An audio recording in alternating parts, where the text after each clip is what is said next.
అన్ని చేసాం, ఒక్కటే మిగిలిపోతుంది, ఆడవాళ్ళకి నెలకి 1500. అది చెయ్యాలంటే ఆంధ్రాని అమ్మాలి, ఇంకా ఆలోచన చేస్తున్నాం. ఈరోజు కూటమి పాలన ఎలా ఉంది అని అంటే, ఏరు దాటిన తర్వాత బోడి మల్లన్న అనే విధంగా ఈ కూటమి పరిపాలన, కూటమిలో ఉన్నటువంటి చంద్రబాబు నాయుడు గారు కానివ్వండి, మంత్రులు కానివ్వండి, లోకేష్ కానివ్వండి, నిజంగా అచ్చెన్నాయుడు గారు మాట్లాడినటువంటి మాటలకి మహిళా లోకమంతా కూడా నిజంగా నివ్వెరపోయినటువంటి సందర్భం. ఏదైతే ప్రతి నెల కూడా మీరు ఇస్తానన్నటువంటి 15,000 రూపాయల ఆడబిడ్డ నిధి కింద మరి సంవత్సరం కాలంగా మరి ఎగ్గొట్టినటువంటి పరిస్థితులు మనం రాష్ట్రంలో చూసాం. ఈరోజు ఆయన నిజంగా మహిళలను ఉద్దేశించి మాట్లాడిన మాటలు కూడా నిజంగా రాష్ట్రంలో మహిళలందరూ కూడా ముక్కు మీద వేలేసినటువంటి పరిస్థితి.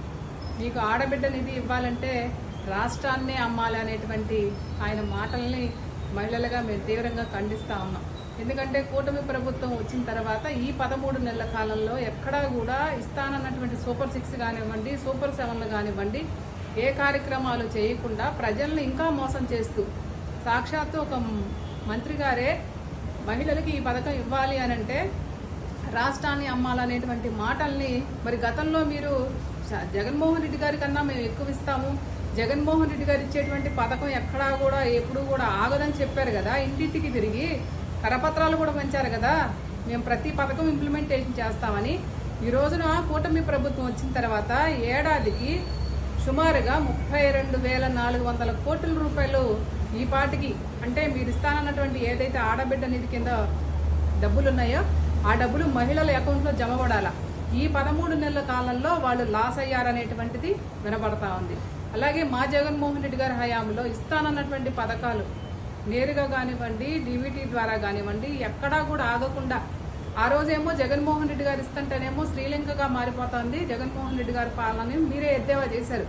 ఈ రోజున మీరు ఇస్తానన్న మాటలకి, ఇస్తానన్న వాగ్దానాలకి కట్టుబడి లేకుండా ఈ రోజున మీరు పరిపాలన చేస్తా ఉన్నారనేటువంటిది మహిళలందరూ మాట్లాడుకుంటా ఉన్నారు. ఈ రోజున జగన్మోహన్ రెడ్డి గారిని చూస్తే, జగన్మోహన్ రెడ్డి గారి హయాంలో ఆసరా పథకం కింద 78,000 కోట్ల రూపాయలు ప్రతి మహిళ అకౌంట్లో పడినటువంటి సందర్భం.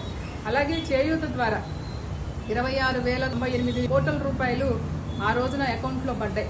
ఎక్కడా కూడా ఒక్క సందర్భాల్లో కూడా ఆగినటువంటి పరిస్థితులు లేవు. కానీ ఈ రోజున మంత్రి గారు ఇట్లా మాట్లాడటం అనేటువంటిది చాలా సిగ్గుచేటు. మంత్రి గారు గట్టి చట్నీ మీద ఉన్నటువంటి ధ్యాస తగ్గించి ప్రజలకు ఏవైతే మీరు ఇస్తానన్నటువంటి పథకాలన్నీ ఇవ్వాలి, లేకపోతే మహిళల యొక్క ఆగ్రహానికి మీరు గురికాక తప్పదని కూడా మిమ్మల్ని హెచ్చరిస్తా ఉన్నాం.